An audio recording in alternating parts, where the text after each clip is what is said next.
Alrighty, let's go ahead and get started. Welcome everyone to the Hub Live Trading Room. It's great to be back with you all during this trading day and during trading hours. First and foremost, we do need to cover our disclosure disclaimer agreement. The main thing to take away from this is that we are not licensed investment advisors in the United States, so nothing is to be taken as personal investment advice. Always available on our website to be read in full detail at your leisure, or feel free to take a screenshot of it now if you like, but that's the main point to take away. Other than that, lots of exciting topics to get into for today's session. Tariffs are still in the news and incessantly, excuse me, and now the bond market's going crazy. So one thing after another. Can't wait to hear what Rob has to say about that. So Rob, you out there? Hey, I'm Zach, and happy Wednesday to everyone. Let me turn the video on here. Yeah, as you mentioned, a lot to talk about. Several things that I want to go through, so I'm going to talk quick. As you know, this is a little bit of a shorter show, but talking about your comments on the tariffs, I think the market has kind of discounted that a little bit. We had the big move to the downside. I've been looking for a bit of a bounce. I was a little concerned on Monday when we had that rumor that Trump was considering a 90-day pause and the market shot up. That took some of that oversold scenario away. So did that take enough of that built up bearish sentiment out of the market on that rally? But it did come back down yesterday. Yeah, that would help if I let you all see the screen so you understood what I was talking about. Thanks, Zach. No problem. So here's where we are. This is the bar I was talking Oh, about. sorry, you got to reshare one more time. Zoom just glitched on me. Apologies there.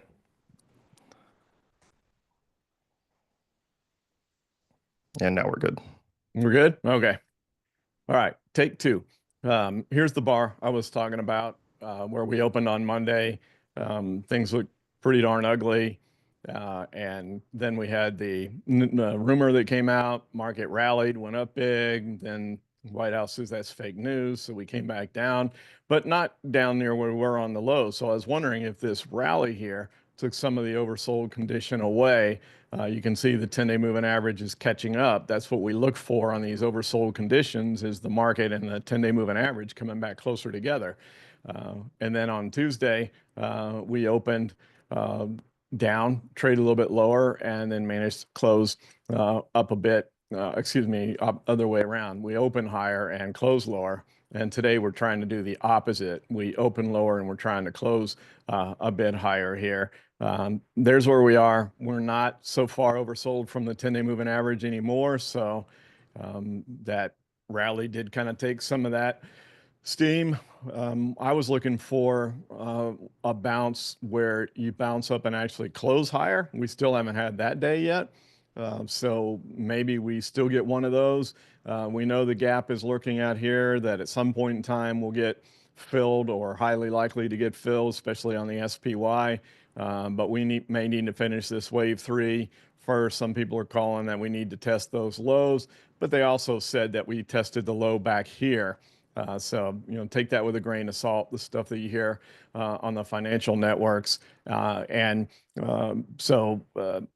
There's no separation there from yesterday's high on the 10-day moving average anymore. We are down here. At least we're having, at this point in time, a little less volatility in the market. And I know a lot of people are itching to go short, but you don't go short at the market when the VIX is at 50 or 60. You don't do that.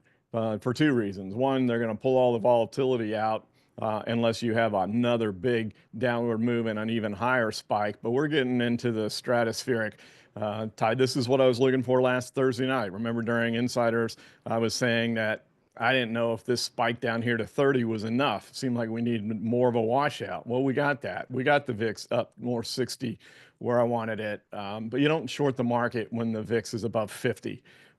We will get another opportunity after a wave 4 bounce, it appears, if the pattern stays in play here, to turn and trade to the downside on the wave 5 low. If we get this continued pattern here and we form the wave 4, how ideal would it be to come up here, fill the gap, hit the wave 4, and then start back down? That would be amazing. But as I mentioned time after time, the market doesn't always give you the ideal scenarios or setups. It just doesn't do that. But that would be nice if it did work out that way and give us an opportunity. Regardless, we are going to get some good shorting opportunities, and I made comment about that on the U.S. market update that I posted the commentary on the website that was sent out to everyone in the AI Impulse portfolio. And I'll cover that again when we get to the charts of the AI. But I felt like we needed to spend a couple extra minutes here. I know this is the AI and software show, et cetera. So that's where we are on the S&P. I showed you the VIX, but I do want to spend a minute on the bond market. You mentioned it in the intro, Zach. Look at what's going on in the bond market. It's insane. This doesn't happen in the bond market. Unfortunately, I did leave the volume on, came very close to another throwing incident on stuff that was being talked about because people are just so far off on reality of what's going on in the bond market. So we ran up as money went into the bond market. So prices are going up. Everybody was fleeing equities. They went into bond market. That creates the bid. This is the TLT.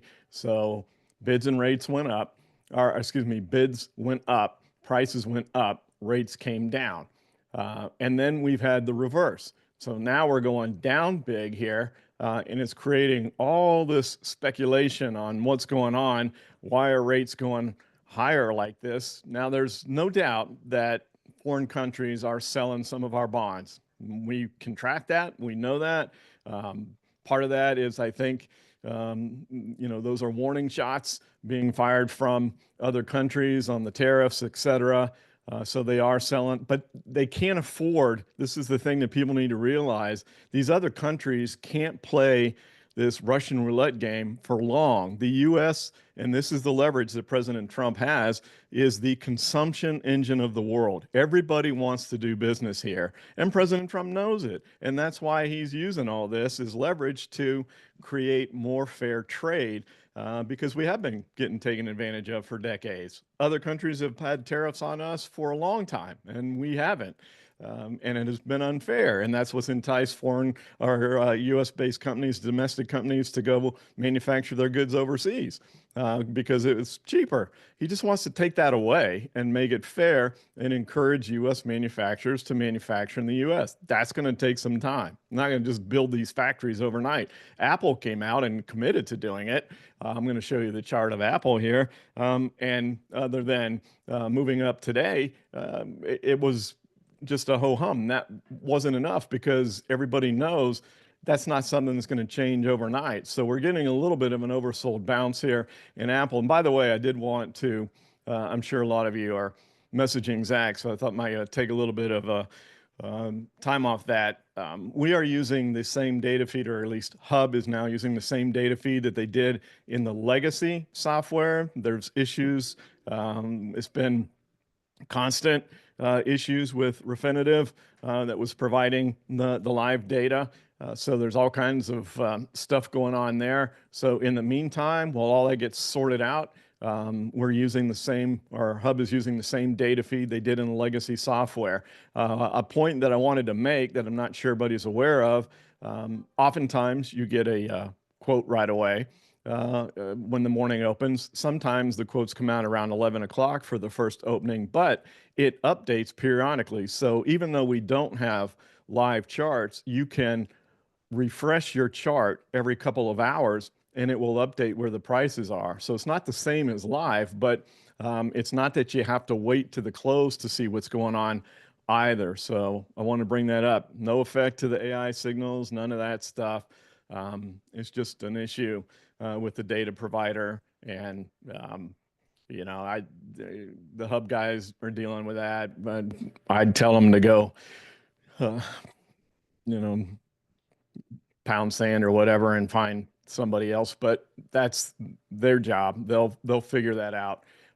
So don't know exactly when that'll get worked out, but for now, I just wanted you to know that you still get the quote of where we open and where we are currently. And every couple hours, refresh your screen and it'll get updated. So not a big deal. So I just wanted to bring everybody up to date on that.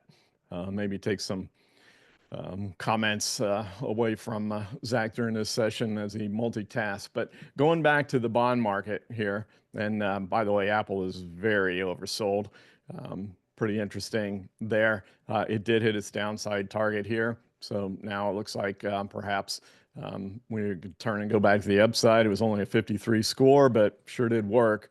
Found that a lot with those bearish signals. But gosh, the data scientists just really keep pounding the point home of no, you got to wait for the scores to get up. But I'm going to go to the AI signals in a second. I just wanted to come back and provide a couple more thoughts on the bond market. Yes, foreign countries are selling some of our bonds because they're angry, but they're not going to dump them all. They can't afford to collapse the market over here because if they damage this consumption engine, which is the US, it hurts them too. So it's important to remember that. Yeah, we can fire shots back and forth and talk about tariffs and retaliatory tariffs and all this stuff. In the end, it's all negotiating stuff. It'll all work itself out. We don't know where the bottom is going to be. But there will be a bottom and this stuff will get sorted out. It might get uglier before it gets fixed, but President Trump seems to have dug his heels in and said that this is what he's going to do, and in time things will be better. And I think most people do view it that way. But for the near time, it's created all kinds of volatility. But what if today, because the market is up, we'll see where we close, see if we get a closing high today, because what's happening right now doesn't mean anything. The close does. With a VIX at 50, you're getting 3 to 4% intraday moves every day, which is a lot on the S&P. But couldn't it also be that money is moving back out of the bond market? So money ran into the bond market to hide when we started going down significantly. And now that we've reached the status where some people are starting to nibble, you're hearing from the pundits, the investment companies are starting to nibble on some of the stocks like Nvidia, Apple, et cetera. Why can't it be that money is coming back out? Why is it nobody is opining on the fact that part of the reason that yields are going up so big, in addition to other countries selling our bonds, that money is coming back out? It ran in there to hide. It's coming back out because people are building up cash positions to get ready to buy equities when they see entries that they want. I think that's part of it. And I just can't understand why people don't talk more about stuff like that. And got my blood pressure going this morning. But it was a scenario like that from the infamous shoot of the TV thing that I did about 20 years ago. All right, so that's what's going on here in the markets, and I know I spent a few minutes of our time on that, but I just felt like talking about the S&P, the VIX, and the bond market was really important with what's going on. Let's go over and look at the AI searches. Got something really exciting to show you. So here's the wave 3 bullish. No results. Yeah, no surprise there. But when I click the drawdown arrow, check this out. The wave 5 is in beta form with Jeff and I on being ready to release for AI signals in wave 5 trades. Remember, the AI impulse has been primarily the zigzags within the wave 3 and trading the wave 3. The traditional way of trading in Elliott wave is trading the 5-wave patterns. I diverted from that because I really like trading zigzags in the wave 3. But for those of you that are interested in trading Elliott wave the original way, we're going to have that very soon. So this just came about. You don't have it yet, so don't start messaging Zach, I don't have that. You don't have it yet. I just wanted to show you that it's coming. Jeff and I are going to be doing some practice trades and testing on it. But the data scientists have completed their testing. They feel like it's ready to go. And we're going through and looking for any bugs that may be there, et cetera, doing some practice trades, stuff like that. And then that'll be coming out very soon. So that's really exciting because that's going to really up the activity that we have. So you were going to see it. So I wanted to show it to you. But again, you don't have it. So don't go looking for it. Don't message Zach or support or anything else that I don't have those. Why don't I have them? They're not ready for you guys yet, but very soon. So pretty exciting stuff there. Just going to have a whole lot more trades. Now we go to the bearish chart, which is really what I wanted to show you. I did reference this in the commentary, but look at all these symbols that are on the bearish side. The past couple of days, the list on the bearish side has just been amazing. And I made the comment that I saw all the data that the data scientists did when they went back millions and millions of scenarios with stocks, and I never saw this many results on the bearish side. So that tells me one of two things. One, the fact that we're getting this many symbols on the bearish side is we are closer to a bottom than some people may think, but also think about the opportunities that we're going to have once we do get that bounce. If that pattern stays in place, and let's hope that it does, I'm going to jump back to the S&P real quick here to remind you, if this five-wave pattern stays intact, regardless of whether the three goes lower first or not, if it does go lower first, then we'll have opportunities really quickly. But if we get that wave four bounce and then start to roll over, those bearish trades, all those bearish trades are going to be seasoned, and we'll just be blowing up your inbox with alerts coming out. So pretty exciting stuff going on in all of the AI type scenarios. We were able to close out, for those of you that are in the time strategy, that was it NCNO calendar, which just goodness couldn't work any better. And so that's brought the time strategy back from dormancy. And there we go. There was the boundary. And look, we're trading smack dab in the middle of it. Real nice gain for a 5-day trade. So there's opportunities still, but just imagine how many opportunities we're going to get moving forward. I'll go back to the bearish chart in a moment. Just want to make sure I'm back on the current date here.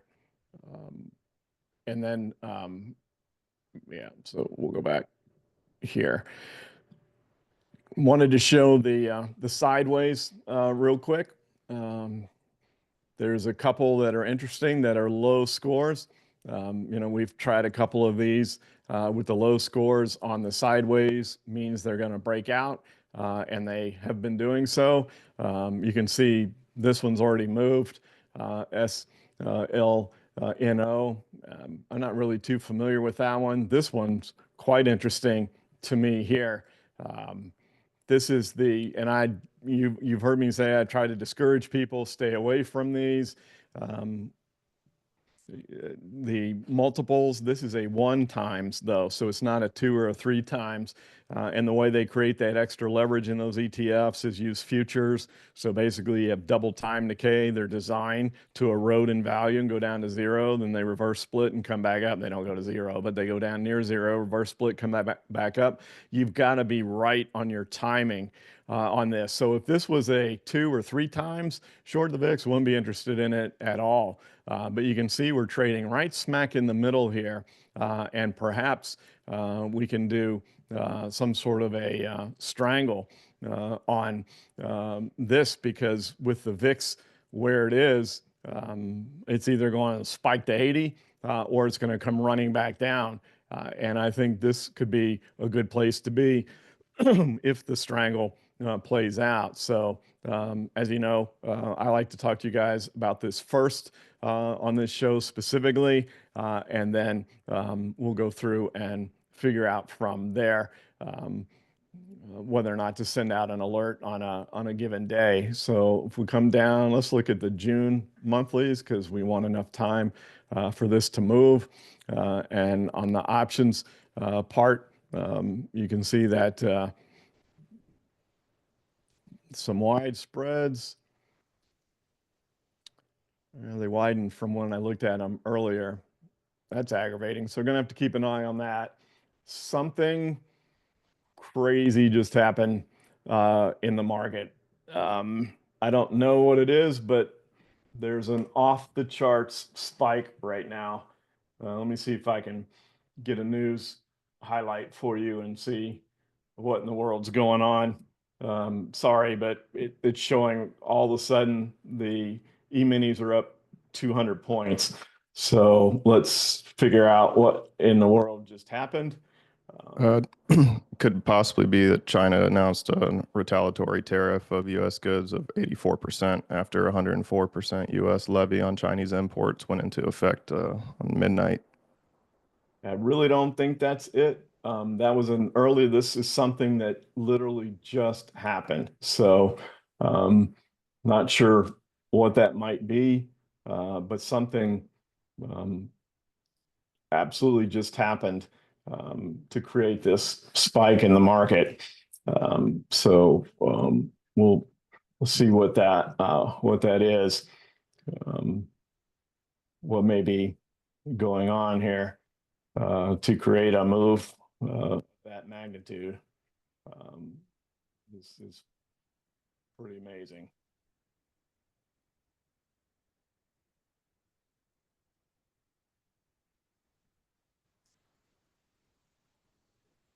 Sorry, we'll go a couple extra minutes here to make up for whatever it is that is going on. Here's the news update. I'll be able to tell you what it is here.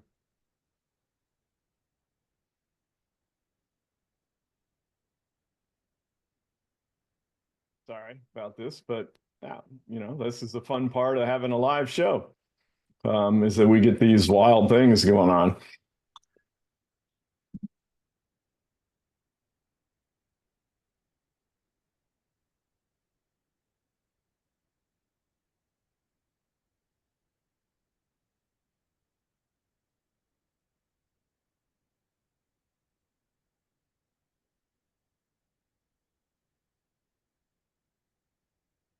Yeah, I don't know what that was, but something definitely just happened.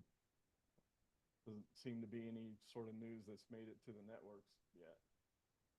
But yeah, that's a wild spike that just occurred. So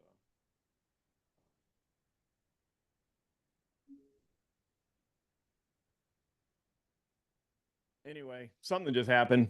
Trying to figure it out, but massive move in the market at this point in time. We're up 250 points on the S&P. So we'll look and see. I may get my higher close that I've been looking for. So yeah, we'll see how that all plays out with what's going on. I'm still continuing to climb here. So big volume spikes. I haven't seen a news event. All right, back to the SV. That's probably why the spreads widen. Because this is a lot wider than the spreads were when I looked at this earlier. So we're going to have to let that calm down a bit. And we may miss this trade if the market stays up like this. That VIX will be coming down rather quickly. Yeah, it's already down to, so this is going to be too late. And real quickly, Rob, just everything that I can find and what's been entered in the chat, it looks like Trump suggesting a 90-day pause on tariffs, which also wasn't instant news, but perhaps the most relevant to Well, that what we're would do it. seeing.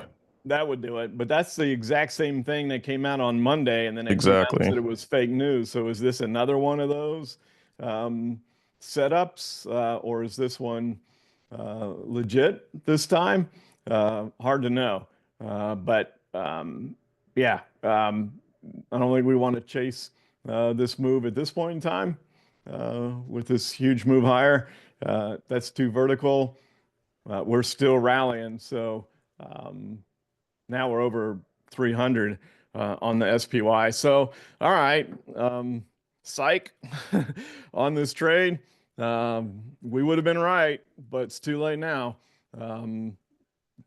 That's the negative of waiting to show it to you guys.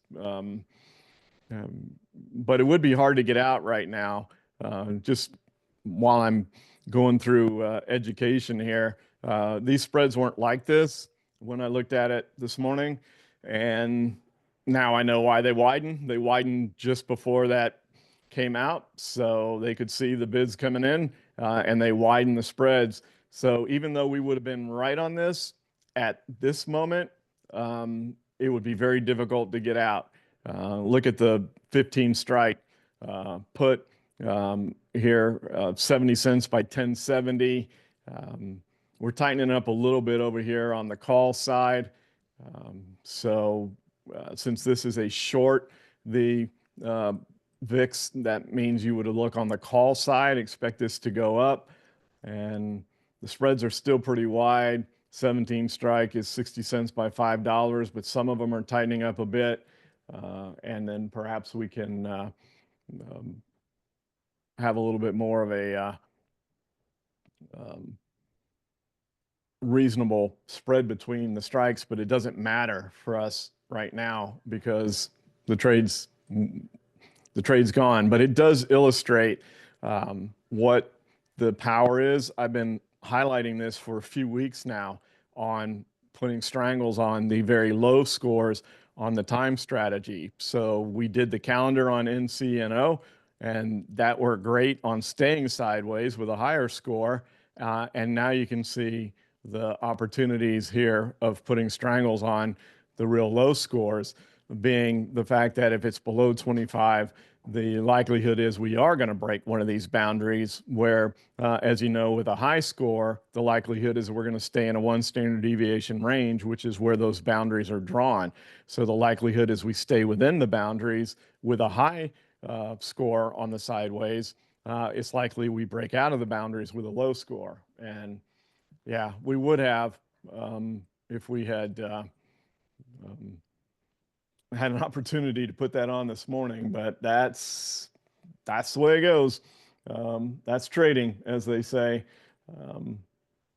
Anyway, everything is flying at the Yeah, moment. and So if you don't mind me jumping in, Rob, it's just interesting because we had those fake news, false X reports about the 90-day pause on Monday, as you mentioned, and that resulted in a multi-trillion-dollar stock swing in the markets. And now it appears that it's not fake news, and he's going to be imposing the 90-day tariff on most other countries, if not all other countries besides China, with the 125% remaining. So that's the most up to date that I can find. And thanks to everyone that contributed in the chat. Everything I can find online as well is supportive of that. So that's the only thing that might explain this volatility.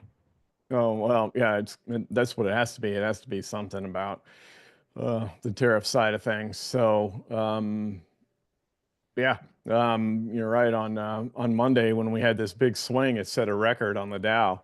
I think it was 2,595 points from the low to the high. Never happened before, and obviously the Dow's higher, so everything is relative. But still, it was a record intraday move from the low to the high. Even though we opened here and closed here, so it wasn't as significant between the open and the close, but from the low to the high set a record. And we might break that today. If this continues, we have pulled back some from the high, but yeah, that was one heck of a spike. Now we need to let that calm down. Well, thought I had a good trade to show you, and yeah, we would have been right, but we missed it, and that's the way it goes. We move on. All right, so moving back over here to the list of the AI. Um, we might get that bounce now. Maybe we get some follow through on this and give us that wave 4 to set up all of these potential downside trades. And look at the stocks, FAST, ENPH that y'all ask about. PWZ is a good one, Intel, FTI. These are all liquid issues. I know from time to time we've had some that weren't very liquid and there was nothing that we could do with them because there were no options or the options had no open interest. But these are all liquid stocks, JKHY. So once we get the bounce, we'll remember these ones up here with the higher scores and set those up. So could have some really interesting things here moving forward. So, first of all, we have to see how far this market bounce can go, and then we'll take it from there. But moving back to the sideways stuff, I wanted to go one more day back. And so we'll go back here and show you um, there was one here that was below 25, but it's a therapeutic company. And they either go sideways like this or they take off. And that could have been an opportunity, but it's already had two vertical moves. And then even if you were interested in it, you go look at the spreads and nobody's trading it. When you see a zero bid and a $5 ask on a strike that should be trading because it's near the money, the reason it's not is because there's no open interest. It just means that nobody has called attention to it, and so they don't have pricing on it. So very almost non-existent open interest here. So that's why that one didn't go out. I definitely don't like to do the therapeutic stocks on the sideways stuff because they can come out with wild headlines out of the blue that make a stock break out. That would be good if we were doing a strangle here on this scenario. But with no open interest, not an opportunity, but certainly more interesting on this side of things, where not interesting at all on a high score on a therapeutic stock. I said that they either go sideways or make these big moves. I think with the AI giving it a low score, we could take a shot at some sort of a breakout move, or could have if there was open interest to do it. So, Zach, that's pretty much it. Um, Happy to take some questions if you all have them, or we'll get back into this wild trading day. Yep, we'll get right into it. A couple symbols from Billy. First one's going to be on Adobe, ADBE.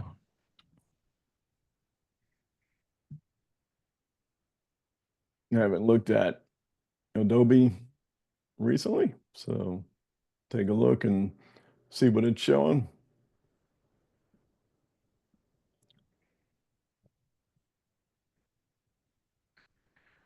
Um, no five-wave pattern, which is interesting. Um, we broke to the downside here when we put the moving averages back on. Um, if this continues, this little rally, I think that could be a good opportunity. Adobe is pretty significantly oversold. And when you look at the CCI, a couple things that you want to look at here. One, do we have an extreme point low? Well, we did here. And then notice as we're moving lower here in price, we have divergence. So we're moving lower in price on Adobe, and we have divergence on these lows on the CCI. So it's telling you the strength to the downside is waning rather quickly. And remember, when we go below the negative 100 line, normally we'll move back towards zero, but at least back to the negative 100, which is a little bit of a bounce. But I'd imagine this stock has turned around since this rally that just occurred. So we'll have to, keep an eye on it. But I think Adobe is a really good stock to look at on this bounce, better than a lot of them. There's a few, Microsoft, Apple, et cetera, that are really oversold and could be good opportunities. And I think Adobe is right there with the rest of them. So, Yes, indeed. Second symbol is going to be IBM. whoops. Big Blue used to be like AMD and NVIDIA, and everybody wanted to look at IBM. They're going way back, obviously, but they are getting their act together. They had some problems, but they getting into the AI space, et cetera. We had this really nice triangle here, gapped up, broke out, went sideways. You know the rules. Of course, the market helped this, but there's always some reason why you go back and test the point of the triangle. We've done that. The wave 4 is right at 50%. If it can hold in there, we're still a little bit oversold, probably not as much with wherever IBM is trading at the moment. But I think that's another good one that you could look at. Those are the kind of stocks that you want to look for on these bounces. Really strong, good companies, good cash flow, good balance sheets like Adobe, like IBM. Those are the ones that are going to have the best bounces from an oversold condition. The momentum stocks, some of them will do well, but it's going to be the ones that have the best balance sheets because there's still risk of, whatever could come out of the White House at any given time. So. Thanks, Rob. Got a question I was going to respond to, but I figured it might be best to let you from Sean. Is there a wave 5 bearish signal coming, or is that not part of the Elliott wave signals? It's coming too. It's just they did bullish first, but yep, it's coming too. So stay Yep. tuned. You'll be on both sides. Very excited for the release of that. Yep. Other than that, I think everyone's digesting the volatility and just overall mayhem, we might call it, that's taking place right now. Russell mentioned in the chat that just closed the daily gap on the SPY at 536. So I'll pass back over to you, Rob, to add your final thoughts, and we'll let everyone get back to this crazy day in the markets. Yeah. I see that on the S&P. Yep. We were just talking about it earlier. Didn't think it was going to happen during the show. That's for sure. But that show, we're right back up here. And that could create that wave 4. Wow, stay tuned. Let's just hope we can hold this rally into the close. I'm quite sure the shorts will try to maybe test the water. I don't think they're going to be too determined on this because this is taking away what, if the story is true, is going to be taking away what was creating a big part of this downward move. I've argued that that was part of the excuse, that we were way overbought, we needed to correct. And if tariff talks what did it, so be it. But we're in a place where we have a healthier market now once we get through some more of this tariff stuff, et cetera. But I wonder if that's true, President Trump has said he hasn't been interested in the markets. He's looking at the long term, but maybe somebody got to him and encouraged him to do something to stop the selling in the market. Who knows? And we'll find out more over the next day or two, and certainly we'll have more of a report for you during the insiders meeting tomorrow night. So as always, thanks for your time that you spent during your trading day. Certainly was an exciting session and dramatically different than what I thought it was going to be like when we first started, but that's how it goes. So have a great rest of your day, and talking to most of you tomorrow night. Forward to talking again soon. Take care, everybody.